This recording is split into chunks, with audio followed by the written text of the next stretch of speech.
Para superar o divórcio entre economia e sociedade, diagnóstico crítico e notas propositivas em um contexto de pandemia.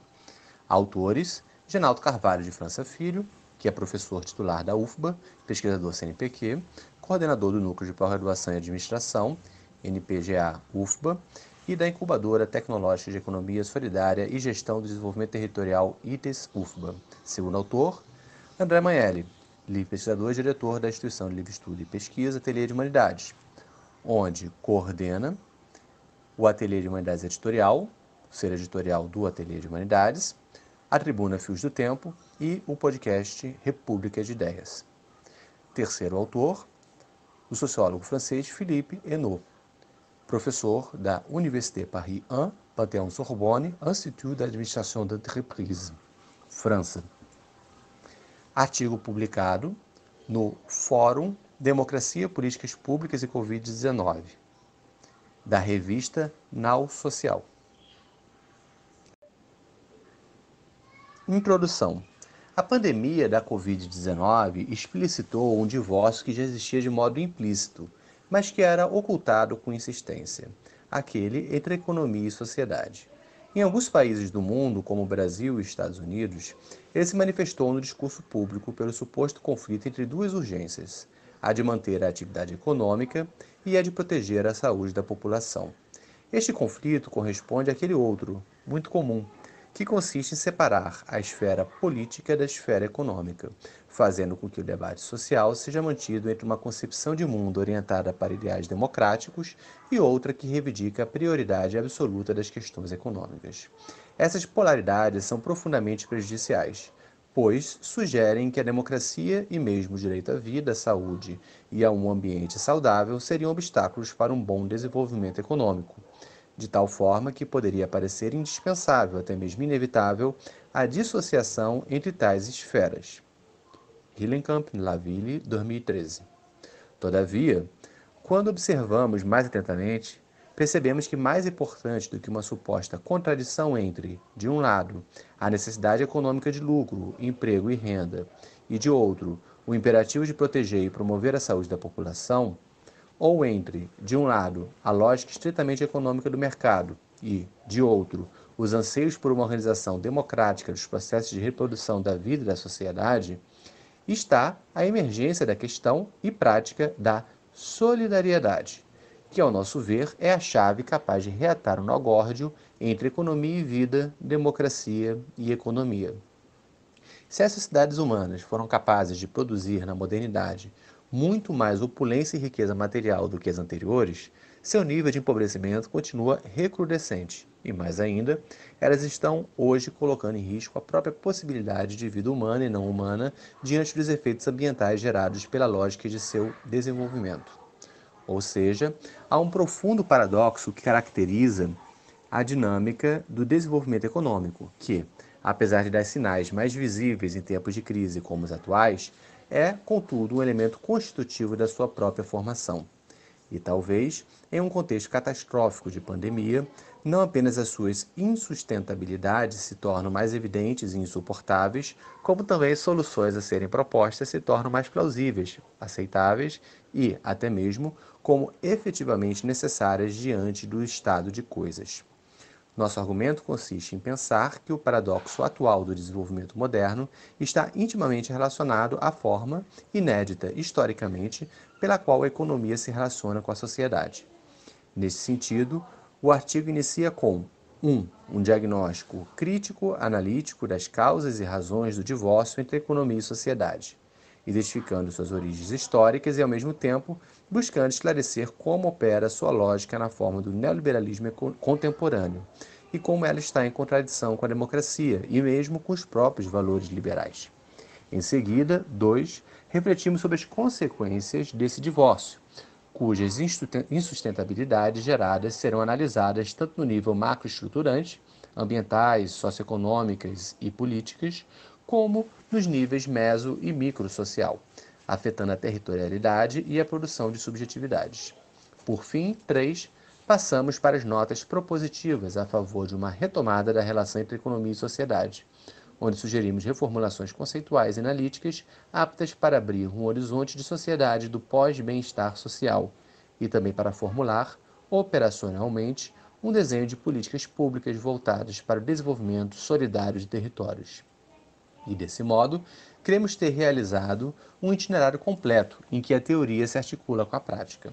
Tendo começado com o diagnóstico das crises que vivemos e com uma análise crítica dos mecanismos que as geram e radicalizam, chegamos em uma reformulação de qual quadro de entendimento da realidade deve nos guiar, a fim de terminarmos com um desenho de agenda renovada de visão e prática da ação pública. Primeira seção: Diagnóstico crítico analítico. Causas e razões do divórcio entre economia e sociedade. Primeira subseção: o mercado autorregulado e a autoproteção da sociedade. Os tempos modernos produziram uma separação entre economia e sociedade até então desconhecida na história das sociedades humanas.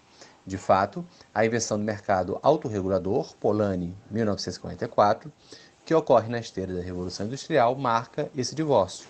Sua principal característica é de pretender resistir prescindindo da própria sociedade, isto é, desenraizada ou autonomamente. Diferentemente das demais formas de economia, que estão submetidas às regras de organização da vida social, este mecanismo inverte a relação histórica entre economia e sociedade em nome de uma reivindicação de liberdade bastante específica. Dessa vez, é a sociedade que deve estar submetida às regras da economia compreendida exclusivamente como mercado. A condição para tanto seria a submissão de qualquer tipo de relação ou de atividade humana ao mecanismo de compra e venda sob condições mercantis. É precisamente quando a terra, o trabalho e o dinheiro, com mercadorias fictícias, pois não se produzem, se submetem à lógica da mercadorização, que podemos sublinhar a passagem de economias com ou sem mercado para economias de mercado. O destino das economias de mercado, conforme notou Polanyi, é de tornarem-se sociedades de mercado, devido à extensão sem fim das relações baseadas no interesse privado individual. França Filho, Laville, 2020. Esse mecanismo, justificado pela promessa de crescimento ilimitado, é em realidade profundamente paradoxal. Possui capacidades extraordinárias de criação de riqueza e, ao mesmo tempo, notável poder destrutivo dessa mesma riqueza, devido ao seu caráter concentrador que gera a produção incessante de desigualdades sociais. Essa é a razão pela qual esse movimento de expansão sem limites do mercado encontra historicamente a resistência da própria sociedade através de variadas expressões da proteção social. França Filho, Laville, 2020. Sendo esta tratada como um empecilho ao desenvolvimento das forças de mercado, a história do capitalismo pode ser lida como um processo de tensionamento permanente entre esse mecanismo econômico, tentando subordinar a sociedade à sua racionalidade, e a sociedade, por sua vez, lutando para se proteger através da preservação de garantias na forma de direitos. Em sendo tais garantias representadas pelo chamado Estado Democrático de Direito, aqueles que se inclinam nesse movimento pendular mais para a defesa da expansão dos mercados, irão se posicionar também numa relação difícil com a democracia. Subseção 2. O neoliberalismo contra a democracia. O distanciamento entre neoliberalismo e democracia constitui um primeiro ponto frágil na base de sustentação do divórcio entre economia e sociedade. É comum, desde os anos 1980, confundir-se a complexa tradição do liberalismo moral e político com as propostas neoliberais sintetizadas programaticamente no chamado Consenso de Washington, Harvey, 2005. Contudo, o neoliberalismo é uma versão reduzida da tradição dos liberalismos. Formulado por autores como Friedrich Hayek e Milton Friedman, sob inspiração de Ludwig von Mises, tal doutrina tem origem na crítica econômica e ideológica do socialismo burocrático e estatista. Na virada dos anos 1970 para o 1980, na esteira da crise fiscal, cultural e política dos estados de bem-estar social, ele encontra uma aplicação governamental com Thatcher na Inglaterra e Reagan nos Estados Unidos e, a partir de então, difunde-se publicamente por agências como FMI e Banco Mundial, enquanto receituário para lidar com as crises fiscais do terceiro mundo. Além disso, ele corresponde a uma reação conservadora, cultural e politicamente aos novos movimentos sociais emergentes nos anos 1950 e 1960, tendo em vista que havia se identificado a crítica do comunismo. O neoliberalismo pareceu conquistar seu triunfo final com a queda do Muro de Berlim e o colapso do totalitarismo, tornando-se desde então um senso comum associar livre mercado com democracia, como se o mercado autorregulado, combinado com instituições políticas representativas, fosse o garantidor e realizador de uma sociedade liberal-democrática. Todavia, existem razões históricas e sociológicas para que seja afirmado o contrário. Em primeiro lugar, é justamente contra o excesso de democracia que se batem os textos de Hayek e Friedman, ao argumentarem que a dinâmica de democratização de movimentos sociais, tais como os ecológicos e feministas, geraria desordem e ineficiência. Além disso, não parece desnecessário lembrar que, anos antes, Mises já havia se pronunciado a favor do fascismo, e que o principal laboratório dos Chicago Boys, liderado por Milton Friedman, foi a severa ditadura do general Pinochet no Chile. Independentemente das escolhas pessoais e dos fatos históricos, o que importa é que o projeto neoliberal é, senão essencialmente antidemocrático, ao menos destruidor da democracia. Quando o neoliberalismo transforma o mercado autorregulado na instituição que, entre aspas, garantiria as demais liberdades econômicas, morais, políticas e sociais, as liberdades e os direitos vão se tornando cada vez mais destruídas pelas leis naturais e formais de oferta-procura, que se tornam imperativos sistêmicos aos quais todos devem se adaptar. Desta forma, a livre iniciativa econômica e os princípios de associação se tornam cada vez menos possíveis de se realizar, porque a tendência será a desorganização da sociedade e a oligarquização dos mercados. E quando a doutrina neoliberal se torna um projeto político-institucional, como foi no Chile de Pinochet, é quase impossível que avance em um contexto de liberdades democráticas, porque ele depende de restrições da democracia, ou mesmo de uma ditadura, que impeçam reações de proteção aos danos oriundos do mercado e de reivindicação de direitos individuais e sociais. Se tais evidências são reveladoras do divórcio entre mercado autorregulado e democracia, é fundamental ressaltar também que o neoliberalismo preconiza a reorganização inteira da sociedade em torno do princípio da concorrência, graças às autoridades públicas adquiridas no e pelo mercado. Com isso, ele tenderá a avançar na transformação de diversos aspectos da vida humana e não humana em mercadorias fictícias e, para a realização de tal propósito, lhes serão necessárias uma justificação moral acerca do que seja a natureza do humano e uma forma de selecionar os humanos que lhes sejam mais adequados. Um darwinismo social, a seleção natural do Homo econômicos. O fato do neoliberalismo marcar profundamente nossas sociedades nas últimas décadas deve-se não apenas à sua dimensão econômica. Ele também se constitui como um verdadeiro projeto antropológico. Como mostrou Polanyi, o que resulta da naturalização dos mercados é tanto uma desorganização da sociedade quanto uma degradação do humano.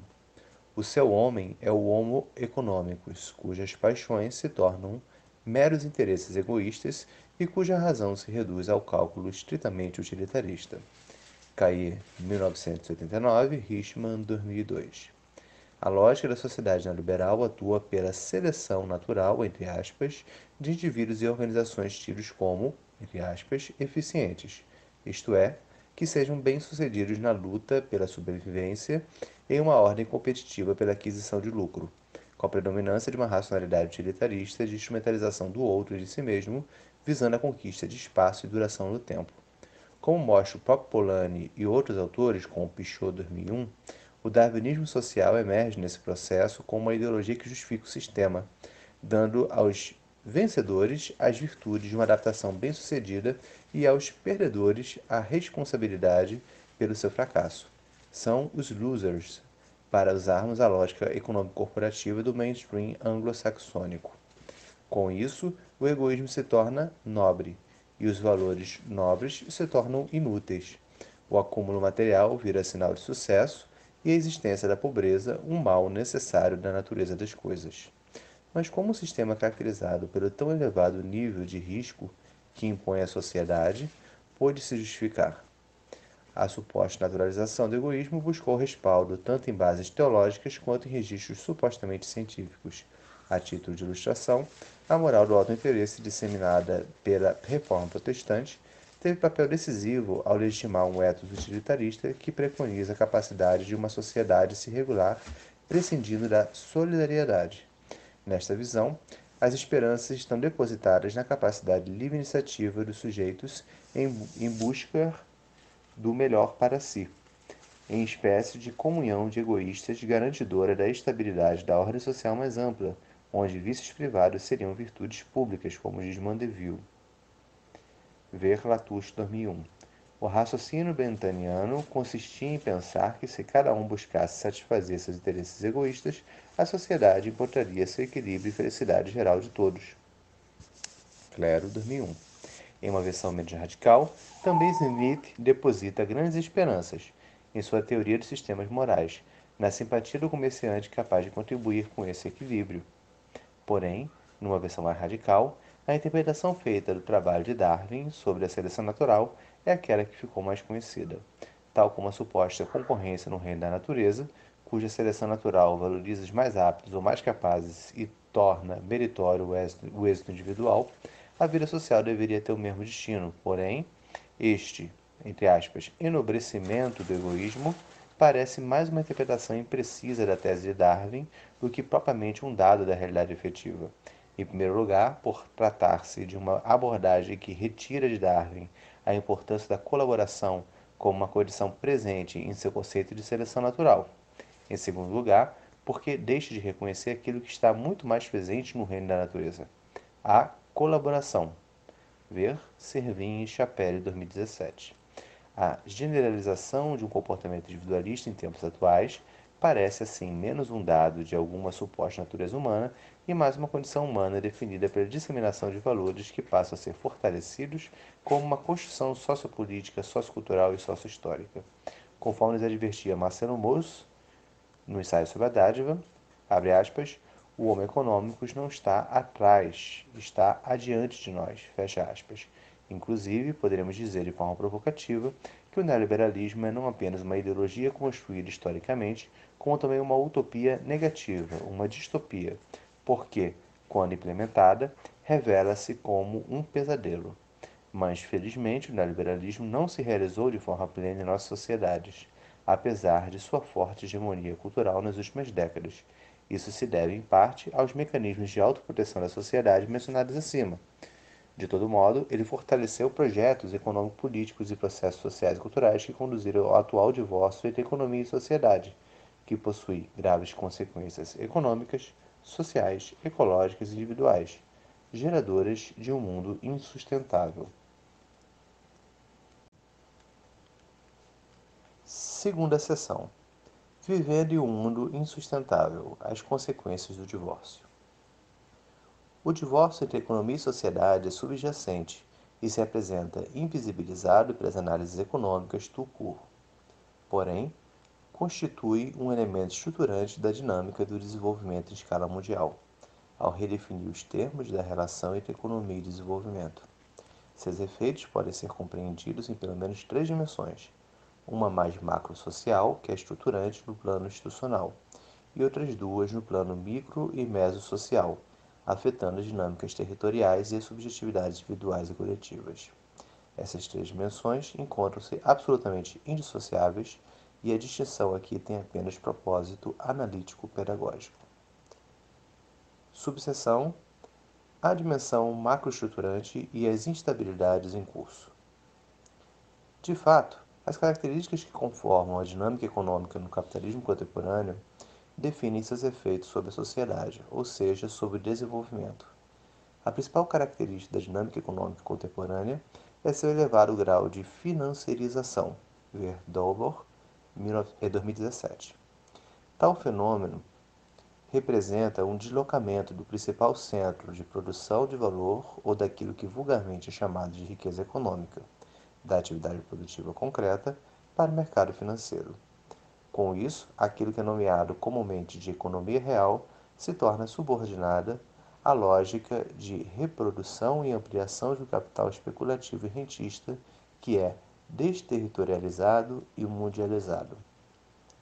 Três aspectos conjugados orientam as preocupações atuais com o efeito de tal dinâmica sobre o desenvolvimento das sociedades: a. seus aspectos ambientais e ecológicos decorrentes; b. sua incapacidade de generalização do bem-estar social para a maioria da população; e c. sua elevada concentração do poder decisório mundial fora de instituições públicas.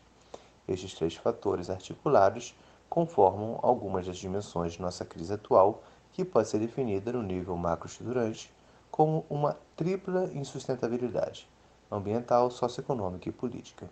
Ver França Filho, 2019. A. Do ponto de vista socioambiental, os níveis de consumo desenfreados, como consequência da necessidade de crescimento ilimitado, produzem um efeito de exaustão sobre os recursos naturais. Isso gera uma grande crise ambiental que se verifica através do aquecimento climático e uma série de outros indicadores, como desmatamento, poluição dos oceanos, contaminação química dos nossos solos e água e destruição da biodiversidade. IPCC 2014 e IPBES 2017. Alguns cientistas da Terra e ecologistas mencionam uma grande aceleração ocorrida desde os anos 1970, que coincide, portanto, com o avanço do modelo neoliberal, o que nos conduz, provavelmente, a um looping de catástrofes ambientais já fora do controle. Desta forma, com a entrada nos tempos de antropoceno, a humanidade está diante da necessidade de transformações imediatas, tanto no nível da economia quanto no das formas de vida. Ver Bonelli-Fressot, 2013. B.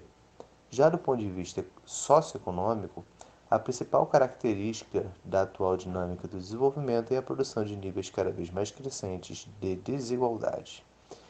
Em um dos estudos internacionais recentes mais conhecidos sobre a dinâmica do capital no século XXI, o economista francês Thomas Piketty demonstra com profundo rigor esta escalada ao evidenciar os graus cada vez maiores de desigualdade socioeconômica na dinâmica histórica do capitalismo e que se acentua nas 3 últimas décadas.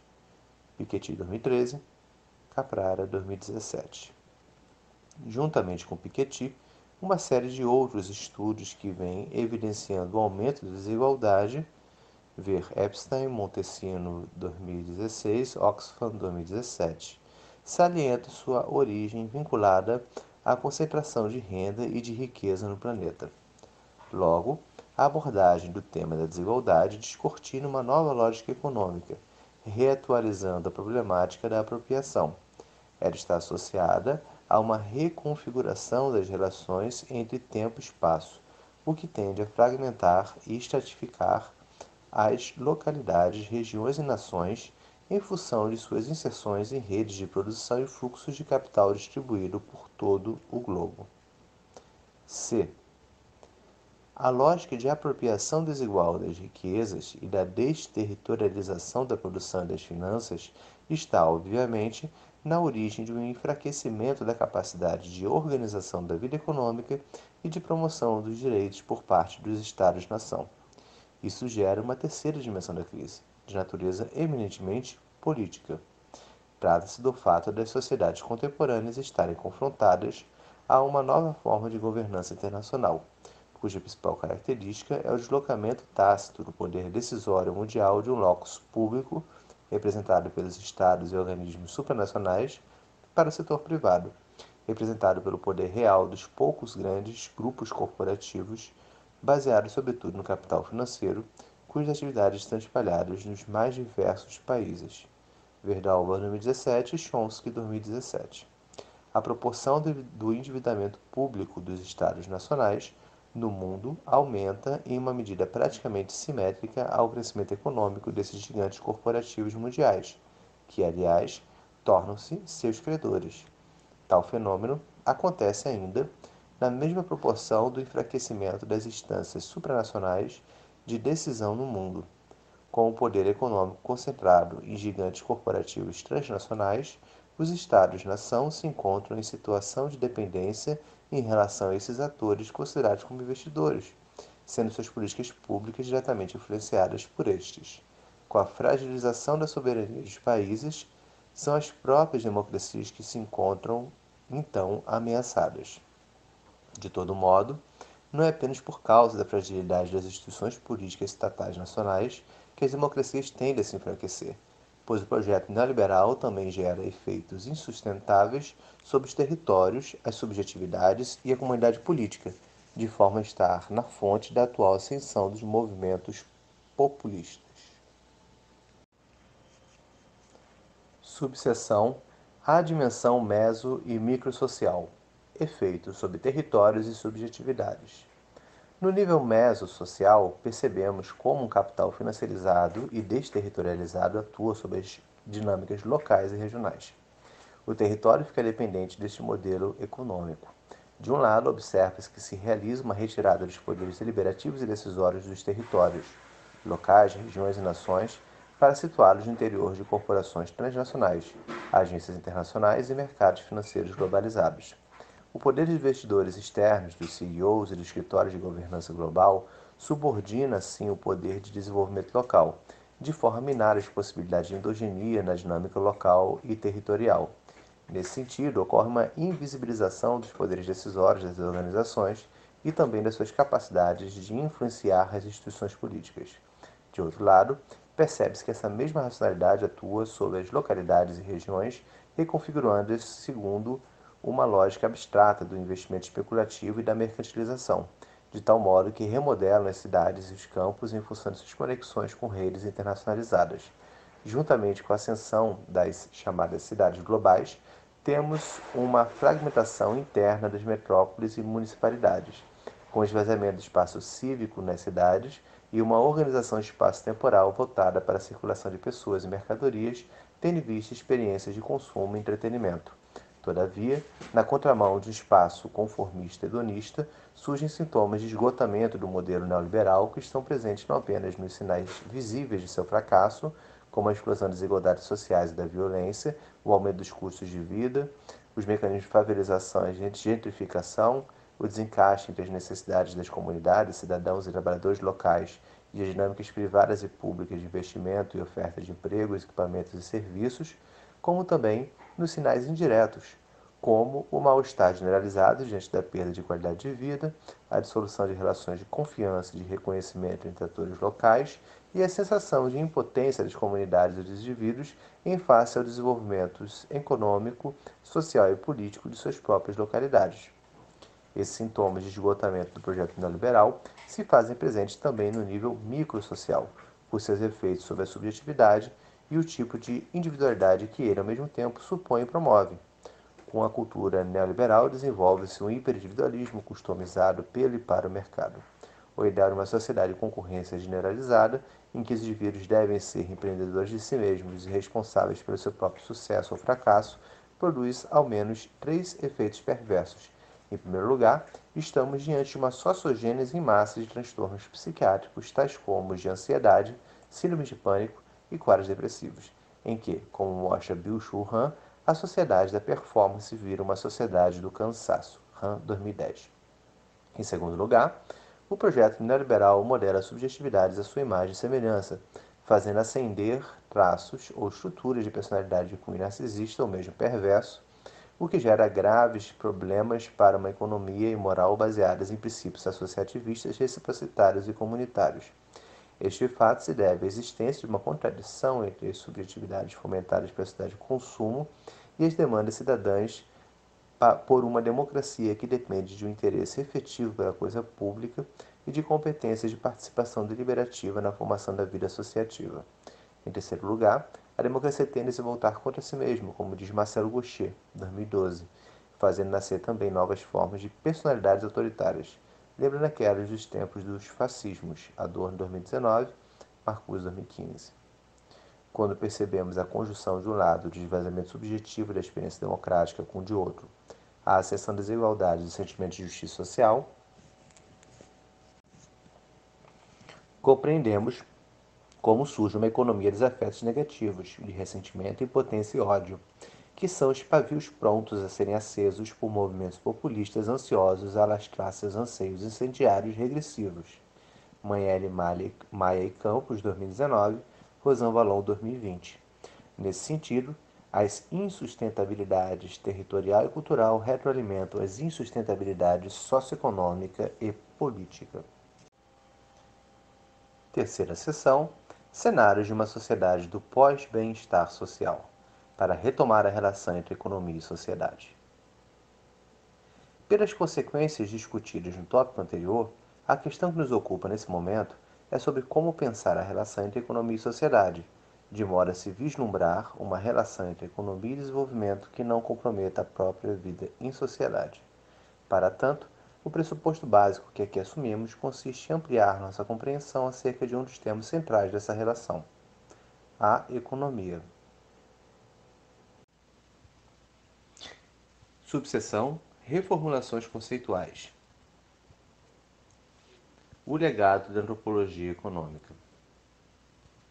Nesse esforço de ampliação, sugerimos a adoção de um olhar antropológico, pois esse busca compreender o funcionamento da economia na história e em diferentes culturas. Aprender com a história e com outras culturas representa uma fonte de inspiração valiosa para essa difícil tarefa de pensarmos soluções inéditas para grandes dilemas da atualidade. Mais especificamente, o legado do acervo de conhecimentos contidos no campo da antropologia econômica nos oferece ao menos 4 contribuições relevantes no esforço em repensarmos o que é o econômico. França Filho, 2019. Em primeiro lugar, esse legado sublinha a impossibilidade de separar o estudo da economia das demais dimensões que organizam a vida em sociedade, como as relações sociais, políticas, culturais ou ambientais, o que permite concluir sobre a importância do enraizamento da economia na sociedade. Em segundo lugar, esse olhar nos mostra a diversidade das formas de instituição da economia na vida em sociedade, conforme a ênfase sobre a noção de, abre aspas, princípios do comportamento econômico, fecha aspas, em Polanyi, 1986 e 2012, como o mercado, a redistribuição, a reciprocidade e a domesticidade. Tal abordagem nos permite concluir sobre a irredutibilidade da ideia de economia com relação à ideia de mercado. E mais ainda, nos permite identificar a diferença entre mercado autorregulado, sistema de mercado ou ainda economia de mercado, de um lado, e mercado concreto, do outro. Em terceiro lugar, isso nos conduz a uma concepção mais ampla de economia, entendida como definição substantiva do econômico em Polanyi, 2012. Esta permite pensar a economia como a variedade das formas institucionais de interação entre os seres humanos e entre esses e a natureza na busca pela garantia das suas condições materiais de sobrevivência, de subsistência ou de sustentabilidade. Essa concepção reafirma a questão da materialidade na vida em sociedade como o problema primordialmente econômico da humanidade, mas não separa a produção econômica da reprodução social. Pela diversidade dos princípios econômicos que tal definição inclui, ela se compreende no sentido de envolver ou ultrapassar aquilo que seria sua concepção rival, conhecida como definição formalista de economia, Polanyi, 2012. Essa reduz o entendimento da ação econômica ao comportamento maximizador nas condições de funcionamento do mercado autorregulado, valorizando então as premissas da escassez e da ação puramente racional dos agentes. A fecundidade do conceito de economia plural. Desse conjunto de ideias, deduzimos a noção de economia plural enquanto um esforço de reatualização dessa outra visão do econômico. Como vimos, a definição substantiva do econômico, por ser ampliada, engloba a definição formalista. Da mesma forma, o conceito de economia plural envolve ou ultrapassa a noção de economia de mercado. Nessa relação, a noção de economia plural parece cumprir um propósito analítico-normativo, conforme esclarece a dupla acepção do verbo conter. Em o primeiro sentido, a economia plural contém a ideia de mercado, pois este é apenas parte de uma concepção mais ampla. Em um segundo sentido, a economia plural contém a economia de mercado em termos de refrear seus efeitos de externalidade negativa ou barrar sua pretensão de subordinar a sociedade à sua lógica. Ver França Filho, 2019, e no França Filho, 2019. Nesse sentido, a fecundidade heurística do conceito de economia plural pode se situar numa reatualização do olhar sobre as dinâmicas econômicas contemporâneas para pensar novas possibilidades de desenvolvimento, segundo pelo menos três matrizes analíticas. A. O de permitir entender a especificidade de distintas lógicas socioeconômicas. B. O de permitir entender as possibilidades de articulação entre tais lógicas, apontando caminhos inovadores em termos de arranjos institucionais. E C. O de permitir ressignificar as próprias práticas de mercado através de inovações institucionais nos próprios modos de produzir, comercializar, consumir e se relacionar financeiramente. De todo modo, um aspecto de grande relevância nesse esforço de atualização conceitual da ideia do econômico através da noção de economia plural consiste precisamente em pensar a relação de cada uma das formas de economia com a democracia. É um imperativo de solidariedade democrática, que acompanha a proposição de uma outra ideia de economia contida na noção de economia plural. Se ela nos ajuda a refletir sobre outro modo de enxergar o funcionamento da economia real, pelo menos três níveis indissociavelmente articulados podem ser vislumbrados. Um primeiro nível, mais microsistêmico, consiste em identificar práticas organizativas no seio da sociedade, baseado em mecanismos de solidariedade econômica, como uma projeção miniaturizada do conceito mais amplo de economia plural. Isto porque tais práticas podem ser vistas com ênfase nos modos de gestão de diferentes lógicas em tensão nas respectivas dinâmicas organizativas que são analisadas. Nessas, enfatiza-se o desafio da busca do equilíbrio necessário à sustentabilidade das práticas, em meio à tensão entre as lógicas mercantil, não mercantil e não monetária. Isso significa reconhecer que uma mesma iniciativa, exemplo de um empreendimento no seu funcionamento cotidiano, pode estar mobilizando recursos simultaneamente, via atividade da comercialização e contraprestação financeira, lógica mercantil, via financiamento público, governamental ou não governamental, lógica não mercantil ou redistributista, ou via relações de solidariedade na forma de ajuda mútua, contribuições voluntárias, produção para autoconsumo, mutualização de recursos, entre outros, lógica não monetária ou reciprocitária.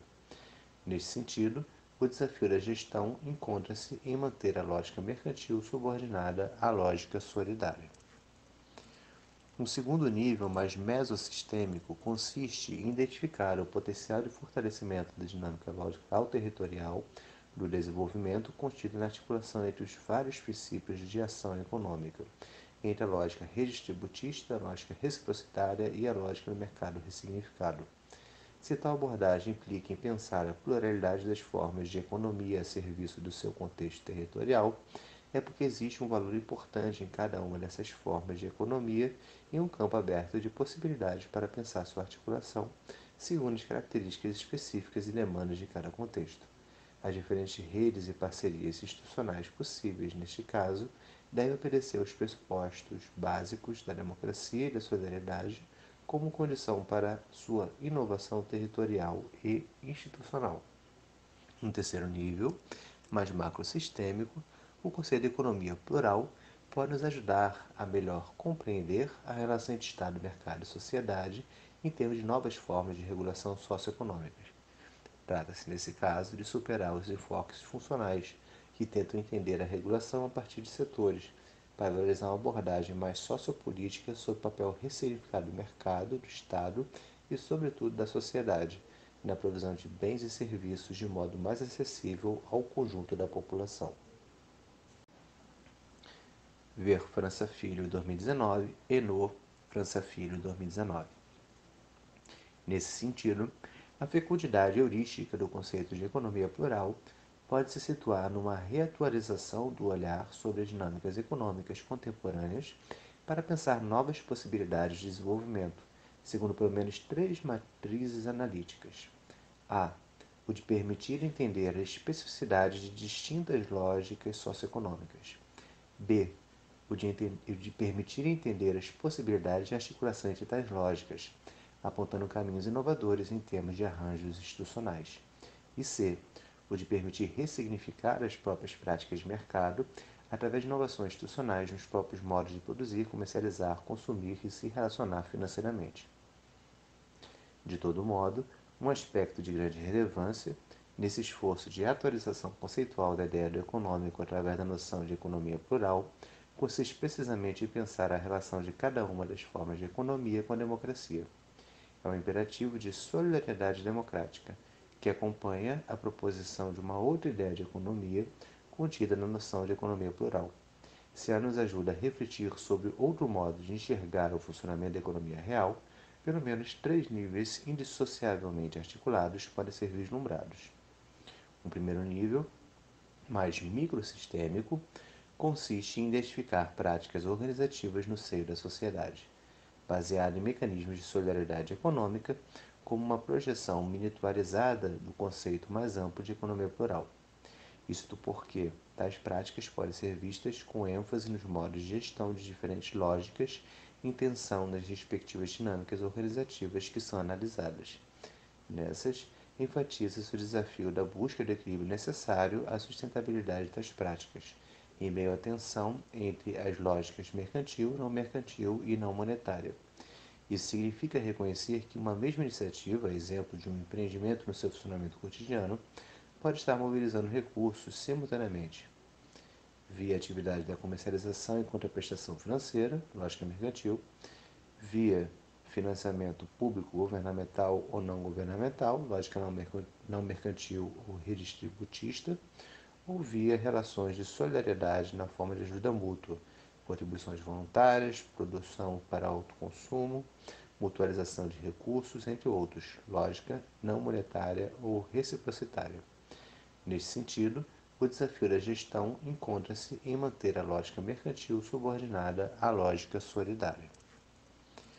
Um segundo nível, mais mesossistêmico, consiste em identificar o potencial de fortalecimento da dinâmica lógica territorial do desenvolvimento contido na articulação entre os vários princípios de ação econômica, entre a lógica redistributista, a lógica reciprocitária e a lógica do mercado ressignificado. Se tal abordagem implica em pensar a pluralidade das formas de economia a serviço do seu contexto territorial, é porque existe um valor importante em cada uma dessas formas de economia e um campo aberto de possibilidades para pensar sua articulação, segundo as características específicas e demandas de cada contexto. As diferentes redes e parcerias institucionais possíveis neste caso devem obedecer aos pressupostos básicos da democracia e da solidariedade como condição para sua inovação territorial e institucional.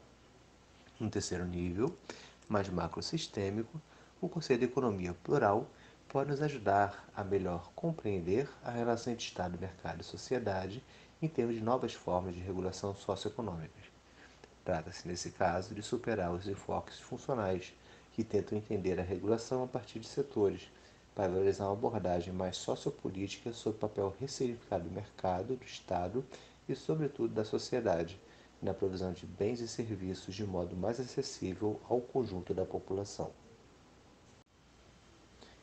Reterritorializar a economia. Um outro modo de reformulação conceitual pressupõe inverter os temas da relação entre economia e sociedade, bem como aquele da relação entre economia e democracia.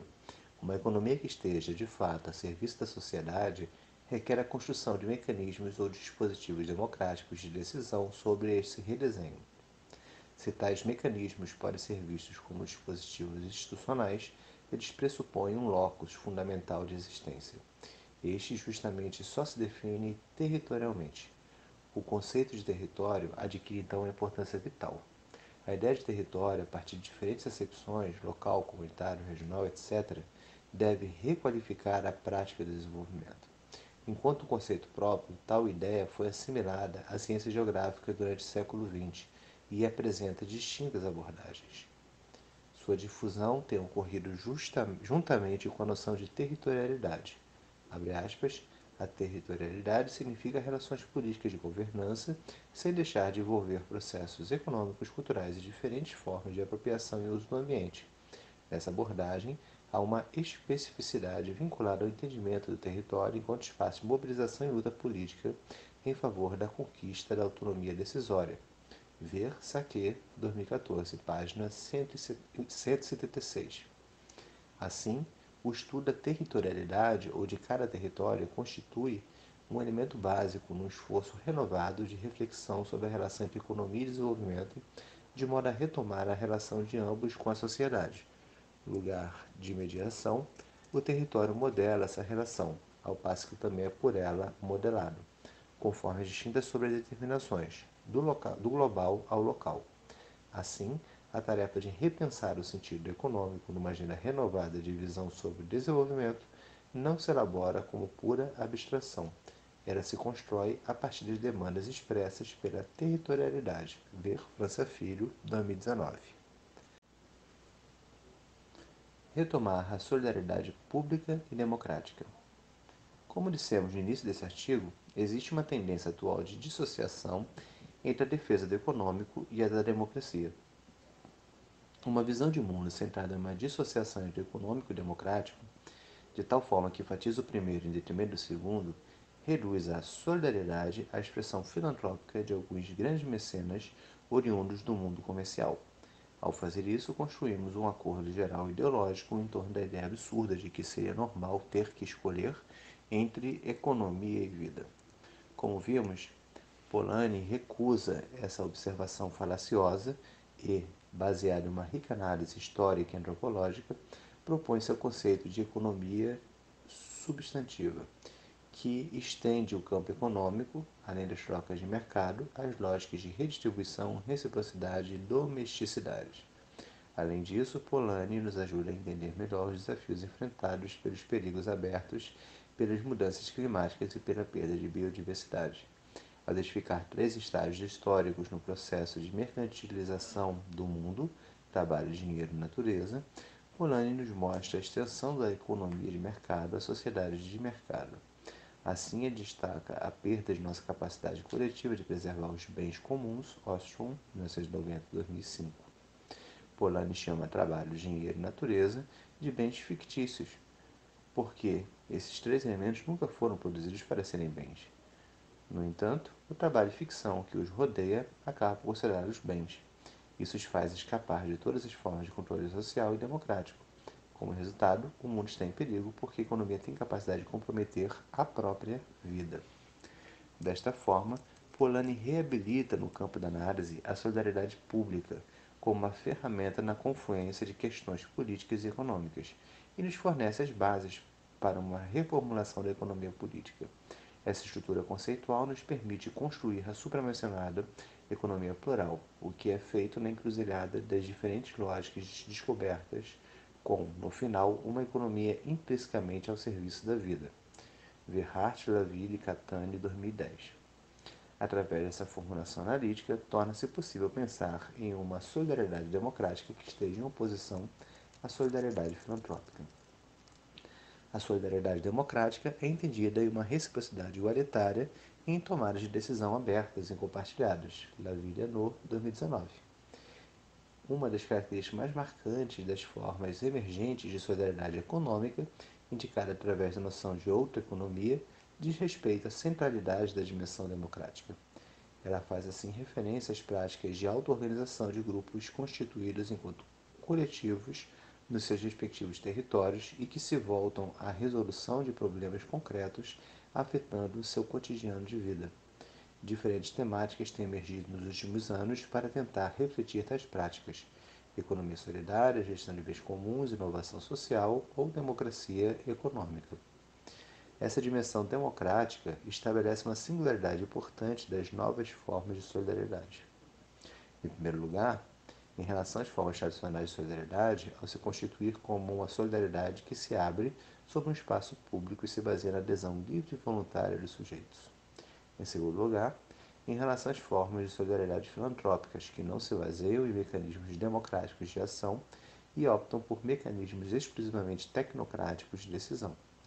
Para aprofundar o potencial dessas novas formas de solidariedade numa agenda renovada de visão e prática do desenvolvimento, torna-se imperativo pensar o potencial dessas novas práticas na construção simultânea de redes, de diferentes tipos e formas e de processos de governança democrática. Nesse sentido, vale lembrar a reivindicação de Burabai, 2013, por uma sociologia crítica e pública para fortalecer o tecido de uma sociedade civil. Agora, sem dúvida, devemos estabelecer o elo entre a grande transformação prevista por Polanyi, a pesquisa sobre o comum e os estudos sobre transição e sustentabilidade. Ver Fossati, De Grave, Levesque, 2019. É nessas condições que poderemos explorar sob uma nova luz os conceitos de reforma e revolução, em face ao mundo de tecnicidade avançada. Diante da elevada influência da inovação técnica em nossas sociedades, sem dúvida precisamos compensar a falta de conhecimento em termos de inovação social, Laville, Klein, Moulaert, 2017, e de tecnologias sociais, Henrique, Zador, Malina, Alvear, 2018. Mas esse programa de pesquisa permanecerá incompleto se não conseguirmos vincular a transição ecológica e social à democratização da economia e a uma outra gestão. Ver Hainaut, França Filho, 2019. Seção do conceitual ao operacional. Após reabilitar as noções de economia e solidariedade, destacamos sua vinculação tanto com o território quanto com a democracia nesse esforço de ampliação do olhar. É assim que a reterritorialização econômica e sua democratização constituem pressupostos de base numa proposição renovada em termos de ação pública. Submetemos à discussão, neste momento, um desenho possível em termos de esboço de política pública que busca traduzir de modo aplicado e implicado a operacionalização do conceito de economia plural, juntamente com a requalificação da noção de solidariedade. Propondo um desenho, esboço de política de gestão solidária dos territórios. As grandes linhas de uma tal política se desenham segundo 2 níveis estratégicos e 4 eixos de intervenção, conforme figura 1 abaixo, página 178. Importa salientar que sua aplicação toma como referência uma dada territorialidade. Quadro 2. Eixos e níveis estratégicos na gestão territorial solidária. Primeira coluna, níveis estratégicos. Reconstrução institucional. Primeira linha, com 3 princípios. Princípio mercantil ressignificado, princípio redistributista e princípio reciprocitário. Todos eles pertencendo aos eixos de intervenção. Segunda linha, da coluna níveis estratégicos, regulação institucional. Eixo de intervenção é busca de investidores solidários. Retorno ao texto. Os 2 níveis são denominados de regulação institucional e de reconstrução institucional, tanto para valorizar a importância da regulação como condição para o equilíbrio da economia e sociedade, quanto para exprimir a inovação institucional necessária conforme indica a ideia de reconstrução. Os 2 termos, aliás, são praticamente indivisíveis. A reconstrução institucional não deixa de ser uma regulação institucional, na medida em que ela implica um modo específico de operar, fundado no arcabouço institucional, bem como um modo de provisão de bens e serviços. De todo modo, por regulação institucional, entende-se a relação de mediação ou negociação com a economia pré-estabelecida e os potenciais agentes externos enquanto investidores. Essa visão da política pública não pretende fundá-la simplesmente na atração de investidores privados externos, mas quer pensar sobre como esse investimento externo pode efetivamente favorecer o conjunto da sociedade local. Regulação, aqui entendida como mediação, é um modo de avaliar e corrigir possíveis efeitos de externalidade negativa do investimento e salientar o potencial de efeitos externalizadores positivos para o território. Ver França Filho 2019 e Hainaut França Filho 2019. Como um determinado grande empreendimento privado pode oferecer contrapartidas à sociedade local em termos de reinvestimento? Quais as diferentes formas de investimento externo que não estão baseadas numa lógica de mercado convencional?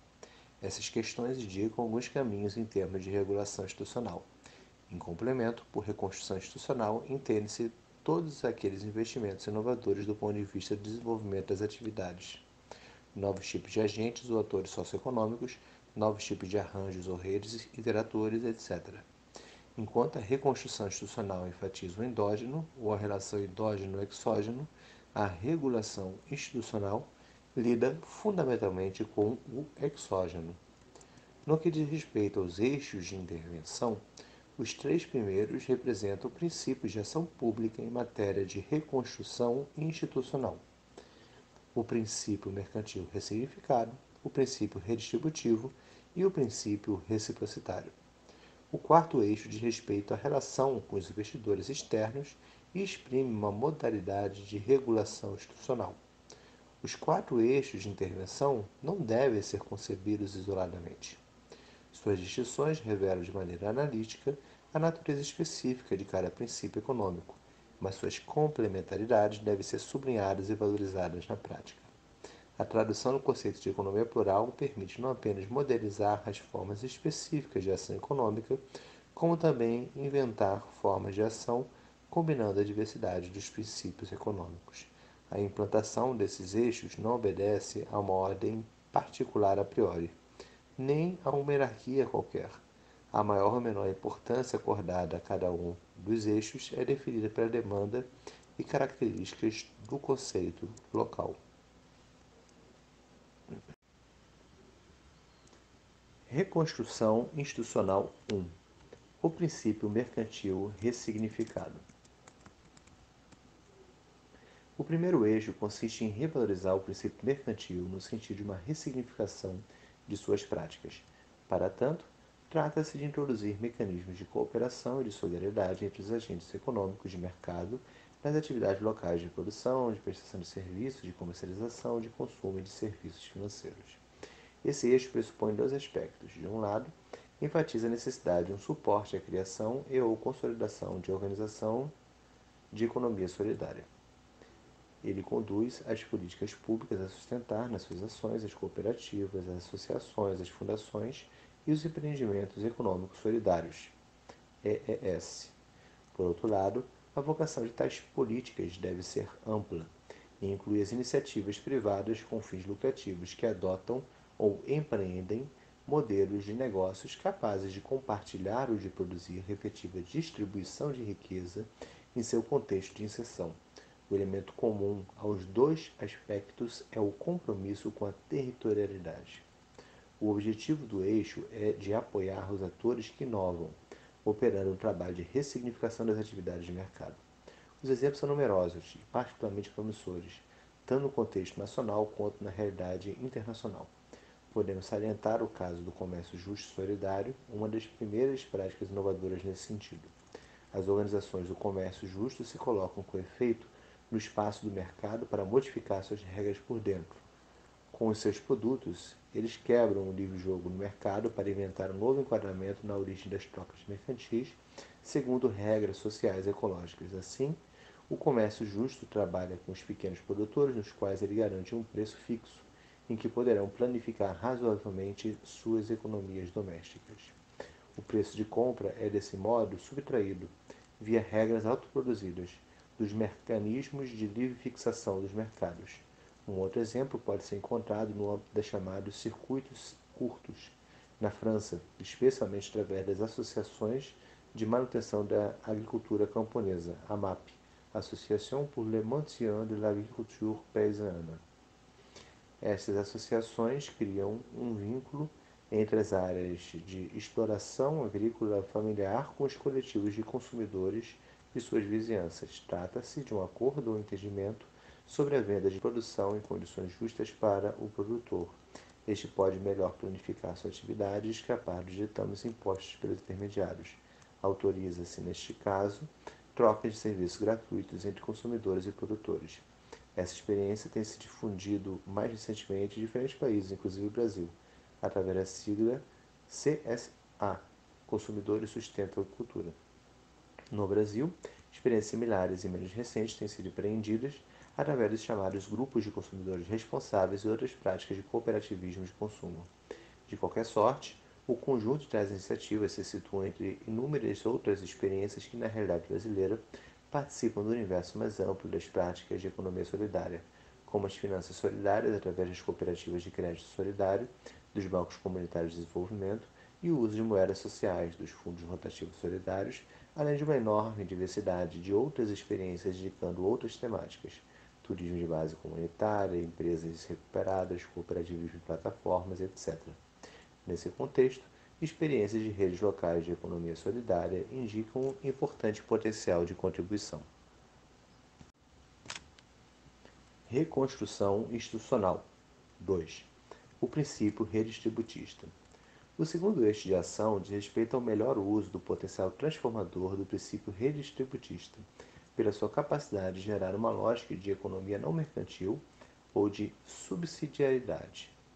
As políticas públicas se encarregam, neste nível, de financiar via transferência de renda e ou realocação de recursos atividades portadoras de forte potencial de impacto social em 3 domínios prioritários de investimento: A. Arte e cultura, B. Esporte e C. Cuidados sociais mais amplos, que envolve principalmente a saúde, a educação e a assistência social. Trata-se de atividades incapazes de gerar, em muitos casos, todos os recursos de que necessitam através de seu próprio autofinanciamento, mas que possuem forte potencial de socialização e altíssimo grau de utilidade social em razão da amplitude da sua demanda. Elas contribuem com o fortalecimento dos vínculos sociais ou com a elevação do nível de conhecimento e formação das pessoas distanciadas da ação pública, ou ainda o necessário trabalho de reconhecimento e de identidade dos grupos e indivíduos marginalizados. O esforço da política pública se situa então no ponto cego das atividades de mercado e das análises clássicas do desenvolvimento territorial. De forma mais objetiva e de maneira mais específica, a proposta desse eixo é de financiar atividades não geradoras de recursos próprios, mas com alto potencial de bem-estar social nos 3 âmbitos acima indicados, através de um criativo programa de bolsas de auxílio e de apoio institucional. Ao menos 5 razões justificam um tal esforço de investimento. A. Essas atividades constituem efetivas vocações profissionais para grande parte da população. B. Expressam itinerários formativos altamente relevantes socialmente e devem poder representar carreiras profissionais atraentes. C. São atividades geradoras de identidades profissionais e de trabalho extremamente necessários para a inclusão social e autoestima individual. D. Constituem demandas sociais de primeira ordem. E E. As rendas recebidas pelos profissionais em tais atividades retornam de maneira direta para as economias locais e podem realimentar um circuito econômico vigoroso, fortalecendo uma economia de bens relacionais com alto potencial de fomento ao desenvolvimento. Esse tipo de suporte público participa de uma estratégia de longo prazo de revalorização do território e de apoio à sua população, para incluir suas áreas mais remotas e seu público mais vulnerável. Reconstrução institucional 3. O princípio reciprocitário. O terceiro eixo de ação faz referência ao princípio reciprocitário, compreendendo notadamente uma lógica econômica não monetária e abrindo espaço para uma circulação monetária sem fins lucrativos, a exemplo das variadas formas de mutualização de recursos financeiros. A política pública deve ajudar na estruturação tanto das atividades que escapam da circulação monetária, quanto daquelas que favorecem mecanismos de apropriação democrática dos recursos financeiros. Aqui reside um inventário muito amplo e variado de possibilidades, passando por diversas formas de mutualização de recursos, de ajuda mútua e de práticas de reciprocidade enquanto mecanismos de solidariedade econômica, seja na forma de financiamentos coletivos, passando ainda por ações de mutirões. Trata-se, na maioria das vezes, de ações coletivas de auto-organização, permitindo inovar socialmente na resolução de problemas concretos afetando o cotidiano da vida das pessoas e dos grupos. Elas indicam formas de economia mutuária, segundo a expressão de Guerreiro Ramos, 1989.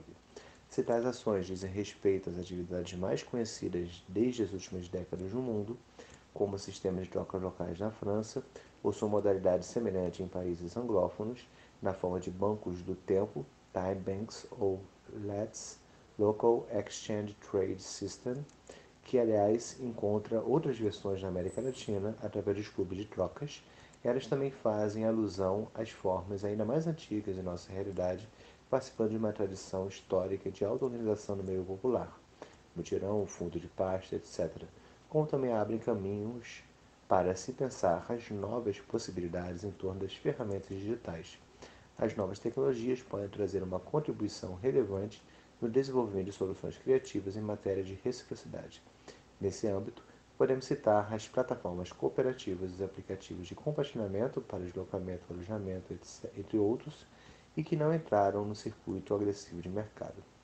Essas iniciativas participam do fortalecimento dos vínculos sociais e do enriquecimento da vida individual através da descoberta do outro.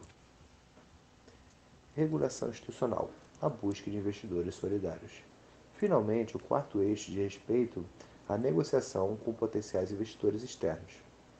Os atores públicos, em uma estratégia de instauração de territórios solidários, são convidados a rever os elementos de apreciação e critérios de avaliação das contribuições esperadas ligadas aos investidores externos. Trata-se de vislumbrar não somente os pontos positivos ligados à chegada de novos capitais, mas também todos os efeitos deletérios no plano social, cultural ou ambiental. Em tal tipo de política, é preventiva por natureza e objetiva zerar qualquer efeito de externalidade negativa. Ela privilegia investidores que venham para permanecer no território de maneira durável e, assim, poder engajar-se em iniciativas concernentes ao contexto local. Nesse eixo, aposta-se ainda em outras ações propondo soluções de reinvestimento local com participação ativa do agente externo, enquanto modo de refazer o próprio princípio de redistribuição. O intuito nesse eixo é de realinhar uma ação que seria característica do segundo eixo, como um complemento a esse trabalho de atração do investimento externo. Dois exemplos na França a esse respeito parecem particularmente relevantes. No primeiro caso, uma organização como Terre de Liens promove iniciativas de aquisição e recompra de áreas de exploração agrícola locais para evitar a especulação fundiária e garantir a permanência de pequenos agricultores nas suas terras. Terre de Liens é uma rede associativa surgida em 2003, associando uma organização de economia social e solidária e uma fundação. O trabalho dessa rede encontra-se na confluência de muitos campos, como a educação popular, a cultura orgânica e biodinâmica, a finança ética, a economia solidária e o desenvolvimento rural. No segundo exemplo, Habitat e Humanismo é uma organização de grande reconhecimento no âmbito do trabalho de gestão de obras sociais. Sua ação principal consiste em construir, comprar ou renovar imóveis voltados para o público constituído prioritariamente por pessoas e ou grupos socialmente excluídos. Nos dois exemplos há, portanto, uma forte dinâmica de ação de financiamento em direção ao público que encontra dificuldade de se financiar pelos mecanismos convencionais de mercado. Tal dinâmica de financiamento vem adicionar-se ao trabalho de acompanhamento e apoio técnico. Quarta e última sessão, à guisa de conclusão. Globalizar a política, localizar a economia. Diante da crise aguda da pandemia do coronavírus e do esgotamento crônico do modelo neoliberal pautado pelo divórcio entre economia e sociedade, impõe-se a tarefa de pensar um outro desenvolvimento. Ver Martins, 2019. Como mostramos, isso pressupõe um outro olhar sobre o que é o econômico, ensejando um conjunto renovado de práticas de ação pública na fronteira entre economia, solidariedade, democracia e territorialidade. Em primeiro lugar, são necessárias formas de reapropriação da economia pela sociedade, o que depende de uma reversão da atual inversão da relação entre economia e política. É preciso que a política seja globalizada e a economia democratizada, de forma a retomar o poder político sobre os territórios, preservar a sociodiversidade de nossas organizações, ver Lavie de Young et al. 2015, e promover o desenvolvimento de uma para-economia, ver Guerreiro Ramos, 1981, França Filho, 2010, França Filho, Bulosa, 2015. Os rumos e as decisões equilibradas numa dinâmica econômica requerem dispositivos institucionais de natureza democrática, ou seja, demanda-se uma estrutura legal e jurídica que reconheça a necessidade de uma democratização, promova a descomodificação do mundo, proteja a biodiversidade e garanta a saída da era dos combustíveis fósseis. E, além disso, é fundamental que se opere uma territorialização da economia com um retorno às economias locais. Afinal de contas, abre aspas, alguém duvida que são os próprios territórios que devem ou deveriam decidir democraticamente sobre as formas econômicas que irão melhor guiar seu desenvolvimento? Fecha aspas. França Filho, 2019, página 91. Por fim, para que tenhamos sucesso na transição ecológica e social e sejam preservados os seres vivos na Terra, há pelo menos três condições necessárias, ainda que não suficientes. Repensar a regulação econômica, estabelecer uma renda mínima e renda máxima e constituir um novo contrato social e natural. Para isso, É preciso atuar na implementação de políticas públicas ambiciosas em prol do apoio à economia social e solidária e ao início de uma renovação da ação pública. Verlaville, Salmão, 2015. É chegada a hora de avançar para um novo contrato natural, CR 1991, e um novo contrato social, Laville, Rustang et al., 96, Rosan Vallon, 2011, que seja capaz de garantir a permanência de uma vida feliz na Terra.